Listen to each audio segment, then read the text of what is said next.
Bonjour, aujourd'hui je vais vous présenter un exercice sur la double distributivité.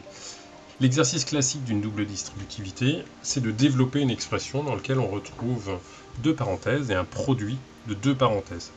Donc ici on voit bien qu'il s'agit d'un produit puisqu'en fait entre les deux parenthèses il n'y a pas de symbole écrit, ça signifie bien qu'il est sous-entendu qu'il s'agit d'une multiplication. Alors, comment est-ce qu'on procède? D'abord il faut avoir en tête qu'est-ce que c'est qu'une double distributivité. Donc le cours, on peut le rappeler. Ici, quand on a des nombres a, b, c, d, on a l'égalité, donc a plus b facteur de c plus d est égal à fois c plus a fois d plus b fois c plus b fois d. Souvent, vos enseignants vous le représentent en utilisant des flèches. Donc, on voit bien ici que le a est multiplié par le c. Ensuite, on ajoute le a multiplié par le d. On ajoute le b multiplié par le c et le b multiplié par le d. Ce qui nous permet en fait de voir les quatre opérations à faire ici dans cette double distributivité. Donc utiliser la double distributivité, ça veut dire passer de l'expression qui se trouve à gauche du signe égal, donc la multiplication avec les parenthèses, à l'expression qui se trouve à droite de la parenthèse, donc uniquement avec des additions ou des soustractions, ça dépendra uniquement maintenant du signe des nombres utilisés. Donc là, en fait, les deux expressions, que ce soit à gauche ou à droite du signe égal, elles ont la même valeur. Donc ça veut dire que ça représente la même chose. Alors allons-y pour l'exemple qui se trouve au-dessus.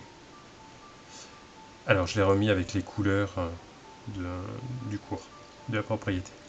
Donc ici, on doit développer 4x plus 3 facteur de 2x moins 5. Donc on va utiliser la double distributivité. Alors, on va commencer par le 4x fois le 2x, plus le 4x fois le 5, mais avec son signe, donc fois moins 5, plus 3 fois 2x, plus 3 fois moins 5, ce qu'on trouve ici. Donc 4x fois 2x, plus 4x fois moins 5, plus 3 fois 2x, plus 3 fois moins 5. L'étape suivante consiste à développer un petit peu ces opérations et en tout cas à noter les opérations qui sont sous-entendues. Donc entre un chiffre et une lettre, il y a bien entendu une multiplication qui est sous-entendue. Donc on l'a noté ici de la même manière, et ici, entre le 2 et le x, de la même manière. Maintenant, comment faire pour simplifier un petit peu cette écriture? Donc là, l'étape consiste en fait simplement à modifier les positions des nombres, et en particulier, on sait que la multiplication, qu'elle soit écrite dans un sens ou dans l'autre, ça a la même valeur. Ça signifie que par exemple, si on avait 3 ici, 3 fois 2, ça a bien la même valeur que 2 fois 3. On peut le faire de tête, 3 fois 2 ça fait 6, 2 fois 3 ça fait 6. Donc x fois 2, c'est la même chose que 2 fois x. Donc du coup, on va le remplacer par 2 fois x. Même chose ici, x fois moins 5.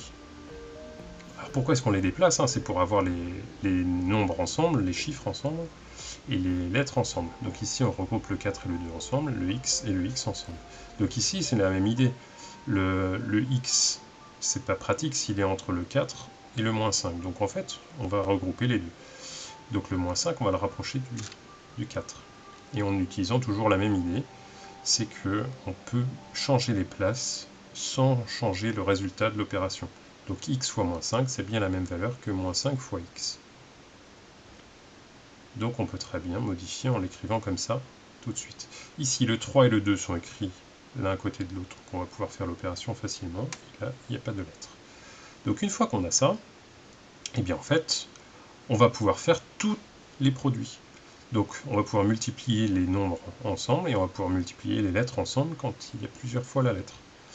Donc ici 4 fois 2 ça va donner 8, x fois x, on se rappelle, x fois x ça donne x au carré. Ici 4 fois moins 5, on fait bien attention à la règle des signes, un nombre positif fois un nombre négatif, ça donne un résultat négatif, donc ça fait moins, et 4 fois 5 ça fait 20, donc moins 20, x. 3 fois 2 ça donne 6, 6x, et plus 3 fois moins 5, ça donne un résultat négatif, donc moins 15. Dernière étape, et bien maintenant on va simplifier au maximum, on appelle ça réduire. Donc réduire 8x carré. Est-ce qu'il y a d'autres termes en x carré? Non. Donc on le laisse tout seul. Moins 20x plus 6x. Eh bien là, en fait, on peut faire une opération puisqu'il y a x et x. Alors, moins 20 plus 6.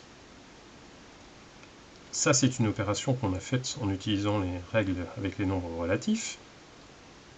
Donc, on regarde lequel a la valeur absolue la plus grande. Entre moins 20 et plus 6, le plus grand des deux nombres, c'est 20. Donc, on garde son signe, le signe rond. Et ensuite, on fait la soustraction des deux valeurs absolues. Donc, 20 moins 6, ça donne 14. Donc, le résultat de moins 20x plus 6x, ça va donner moins 14x. Le moins 15, bah lui du coup il est tout seul, donc on s'arrête là. On ne peut pas simplifier davantage. Donc notre expression finalement, développée, vaut 8x carré moins 14x moins 15. Donc cette expression a exactement la même valeur que l'expression du départ qui était écrite sous la forme factorisée. Donc celle-ci s'appellera la forme développée, celle-ci la forme factorisée. Et donc dans les exercices, si on vous demande de développer, bah forcément c'est que derrière vous aurez besoin d'utiliser les expressions. Donc après ce sera à votre choix d'utiliser l'expression la plus pratique entre les deux. Soit l'expression factorisée ici, soit l'expression développée ici, mais dans tous les cas, grand B aura exactement la même valeur que vous preniez la première ou la seconde des expressions. Et c'est donc la fin de cette séquence.